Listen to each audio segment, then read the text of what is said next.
3 astronauts sat sealed inside a spacecraft that had never left the ground. It was only a test. The rocket beneath them wasn't even fueled. In a matter of seconds, it became the worst disaster NASA had ever faced. By 1967, the United States was pushing hard to land on the moon before the decade was out. The first crewed Apollo flight was only weeks away, and the pressure to keep to schedule was intense. Welcome to Solar Hour, where we uncover the strangest, most dangerous, and most astonishing stories our solar system has to offer. The spacecraft was new, complex, and known to have problems, many still unresolved. Its crew were 3 of NASA's finest: Gus Grissom, Ed White, and Roger Chaffee. Grissom was one of the original Mercury 7. White had been the first American to walk in space. Chaffee was a rookie about to make his first flight into orbit. On January 27, 1967, they climbed into the command module for a full dress rehearsal of launch day. It was called a plugs-out test, running the spacecraft on its own internal power with the hatch sealed. Because the rocket held no fuel, the test was considered routine, not even classified as dangerous. To match conditions in space, the cabin was filled with pure oxygen at higher than normal pressure. From the start, the test was plagued by problems.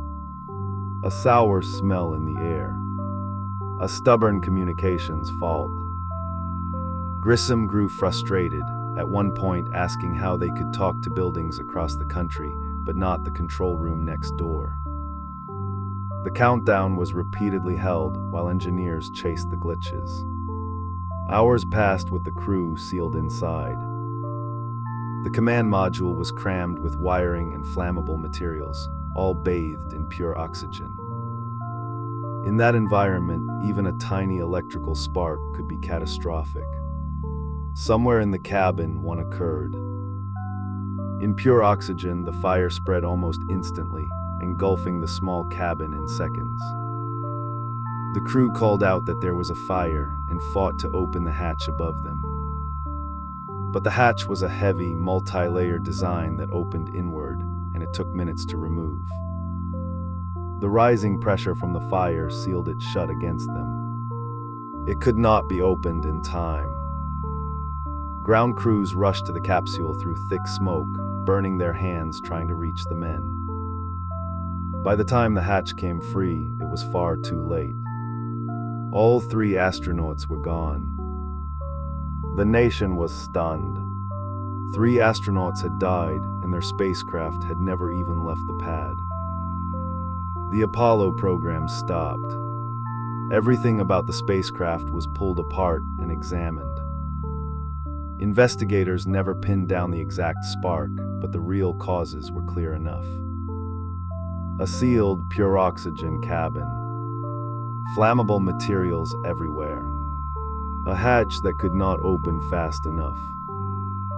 Over the next year and a half, NASA rebuilt the command module almost from scratch. A new hatch was designed to swing outward and open in seconds. Flammable materials were stripped out. The cabin atmosphere for launch was changed, and thousands of wiring flaws were corrected. When Americans finally did fly Apollo and later walked on the moon, they flew a far safer ship. Many at NASA came to believe the program could not have succeeded without the hard lessons of that fire. Grissom, White, and Chaffee never reached space in Apollo. But every mission that followed was built on what was learned from them.